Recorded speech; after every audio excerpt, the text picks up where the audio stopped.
What's up, y'all? Welcome back to your local Yap station. This is Hayden.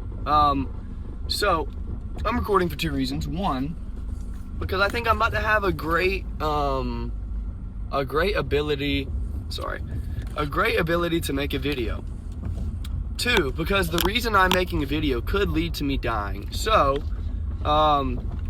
that's a hard start. Let's get into it. My car is absolutely throttled. Like, it is cooked. So, I figured why not talk a little bit about that and how that can relate to our faith. But also, if I die, let's get it on camera, to where we know that the last thing I was talking about was Jesus. And that'd be really cool. So, hopefully and prayerfully, you are seeing this video because I'm alive and not because I'm dead. But if I did die, and I had one thing I would say to you, follow Jesus. There's no one like him. I met him in 9th grade, like I talked about in my testimony, and there has been no one to come close to him since that day when I met him. So, give him a try. Whether that's your first time giving him one or your 400th, I promise you, he really was who he said he was. And there is no love. There is nothing like him. But that's only if I die, would be what I would say. But that's also what I'd say right now, living and breathing, because that's what I've been saying in everything that you see when I have a camera in front of my face. So, back to what I was saying. Since I'm not planning on dying, it's a little scary. It feels like my whole car is shaking. If I didn't have this on cinema, oh my gosh, if I didn't have this on cinematic mode where it tracks my face, the phone is literally doing this, and it probably doesn't look as bad because it's tracking my face. It's all over the place. The car is cooked. I don't even know if y'all can hear that. Don't know what's going on right now. We might die, but I know where I'm going. All that to say, the reason, and my brake pads are terrible. I don't know if you can hear that too. I don't know what you can actually hear, but all of it's bad. The reason I wanted to video though, honestly, when it comes down to it, is I feel like I am putting full-fledged trust in my car right now to get me to Stark, Florida from Gainesville. That's a 35-40 minute drive. And I am fully confident I'm going to be going about 65 to 70 miles an hour. I am fully trusting that my car is going to be able to get me there. And the crazy thing is, that is stupid. Like, that is not something I should be banking on. That is not something I should be confident in. And yet, I am confident in it enough to drive it all the way to Stark to try and get it checked out and get it fixed. And when I was thinking about that, I was like, wow, that sounds dumb. And I was like, how often in life do we put our trust in things that are like my car? They're shaking, they're making sounds right now as I'm speaking that I've never heard come from a car before, and their brake pads aren't going to help you slow down. How often do we put our trust in things like that? And we try and disguise it and mask it and pretend like it's something smart to put our confidence in, like finances or like a relationship or a sports team or friendships or fill in the blank. And on the outside, it looks good, it looks normal, it looks like it will work, because my car still looks exactly the same as it did when it was totally fine. But on the inside, when you get in it, when you go through it, when you let it try and actually change your life, when you let it be something that drives your emotions and your feelings, it's like my car right now, and it's not working at all. And what if we put our trust not in the flashy Lamborghini that has all these engine problems? What if we put our trust in the consistent, reliable Honda that has always been and will always be exactly what we need it to be, aka Jesus? But you know what's funny is Jesus is flashy. So Jesus is almost like a consistent, reliable Lamborghini that gets like 40 miles to the gallon or something crazy. Like, there is not a car comparison to Jesus, because he is consistent and reliable like a Honda, but he is flashy and awesome and unique like a Lamborghini. There is no one like him. There is no other option that comes close to him. There is not a single other religion where a God loves you enough to set aside his divine privileges and come down and live in flesh and blood and die for us. Me and Zach kind of talked about this in our What is the Gospel podcast, and my goodness, it sounds like my car is about to explode, sorry. And like, there is no other God who would have a punishment for sin like our God does. Yes, all of the religions have deep punishment for sin, but there's no other God who would have that punishment and then take it instead of the people that he's supposed to punish taking it, and send the full punishment. God didn't decrease the punishment. He just took the full one. And there's no one like him. There's no one, like, I could sit here and talk about this all day. There's no one like him. There's no one that comes close. There's something unique. Now we're just going on a tangent. Let's keep going. There's something unique about this Jesus guy, all right? There's something about this random carpenter from 2,000 years ago that there are more accounts from him than any emperor of Rome ever. There's something about this random carpenter from 2,000 years ago that he pops up in all four major religions. Christianity, we know what he is, right? In Buddhism, I'm pretty sure he's a Buddha, or he's something. In Islam, he's a very, very important prophet.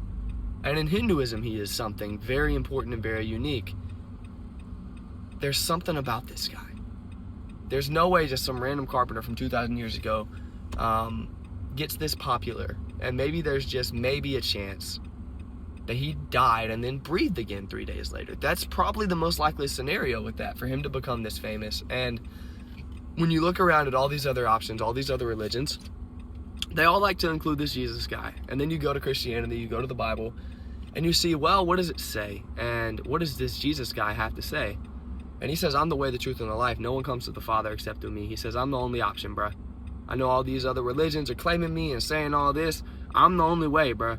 Like, it's me or it ain't nothing. Like, you're getting to the Father through me or you ain't getting to him. And so, like, that is the God that we serve. That is the compassionate, loving, amazing, no one like him type God that we get to follow. We have the quote unquote, like, we have the top G. We have Jesus. There's no one who is like him. Everyone, even people who don't believe in God, are fascinated with this Jesus guy because he is so unique, and there is no one that has ever come close to him that walked this earth. And so why not put our trust in that? Why not put our trust in him, the Lamborghini that comes with no cost, the Lamborghini that just shows up in your yard on a random Saturday and is free and gets 70 miles to the gallon and is not expensive and is flashy yet consistent. Why not put your trust in that instead of the 2013 Nissan Altima that sometimes is consistent but now is not working? Or the flashy Lamborghini that gets 10 miles to the gallon and has engine problems. Put your faith, put your hope and your trust in the thing that comes free to you but yet will be worth anything you could ever pay to get it. Put your faith and your trust in that. And that is what Jesus is. He is free to us. He died to where he could be free to us, to where the veil could be torn, it could be split into, and we could have an opportunity with a relationship with the Father, the King of the universe. And it comes at no cost because he paid the cost. And now we are not defined by anything else other than him. We are not going to find fulfillment in anything else other than him. And it comes to us freely. Romans 5:6, I'll say it over and over again. When we were utterly helpless, Christ came at just the right time and died for us sinners. And now we are made right in God's sight because of what Christ has done. And when he looks at us, he sees his Son. And so, I challenge you. I urge you. All the cool words to you. And hopefully and prayerfully you see this and I'm not dead. Put your faith and your hope and your trust, yet again, in the free 2025 Lamborghini that's your favorite color and is everything you could ever ask for in a car that gets great gas mileage, instead of putting it in something else that's flashy but behind the scenes is not going to work out, or something else that's consistent but overall is not actually what you need. And Jesus is that flashy Lamborghini, and that's even an understatement, because there is no one like him. But yeah, I hope that can encourage you. I hope that can challenge you. I think I just kind of went on a random tangent. And like I said, I I like letting y'all in on my life and being honest about things I have going on. And it happened to be that the thing I'm honest about right now is that my car is absolute poverty. And I'm kidding, it's not. It's honestly, this is the first time I've ever had any problems with my car. But yeah, I may not make it to Stark, Florida, so I don't know. So if I don't, preach the gospel and tell every single person you can about Jesus, because there is no one like him, and he changed my life. And yeah, he's worth giving up anything you'd ever have to give up to follow him, but all he asks for is your heart. So give the guy from Nazareth a try. I promise you, he'll surprise you with how good he is. But yeah, so hopefully this gets posted, and that means that y'all will know that, hey, Hayden made it to Stark and we're all good. So yeah, I got like a 25 30-minute drive left on a car that does not work well. So hopefully and prayerfully we're good. But yes, I hope that can encourage you. Like I said, if we can put our trust in things that make no sense to put our trust in, why not put our trust in the one who makes the most sense to follow? Put our trust in the one who knows the ins and outs of everything to do with this universe, and knows our heart, and has lived and walked in flesh and blood on this planet, and knows what it feels like to deal with everything we've ever dealt with, and loves us enough to die for us. Why not put our trust in that guy? So I encourage you, I challenge you, put your trust in him. And if you've already put your trust in him, keep it there. Paul kind of talks about that in Colossians, like, hold tightly to the faith, to the belief that you already have. Don't let people sway you. Don't let people lead you astray. Hold tightly to this salvation that God has blessed you with, that you have found in Jesus. So if you're not a believer, put your trust in him. If you are a believer, hold tightly, hold firm to the one who has met you, because I promise you, I have either tried all the other options, or I know people who have. There is nothing better. There is no one like him. So I love y'all. All the cool things with the places and the people and the stuff, and all the words and all of this, yeah, all the stuff, you know. Yeah. Peace out, Rainbow Trout. See y'all later.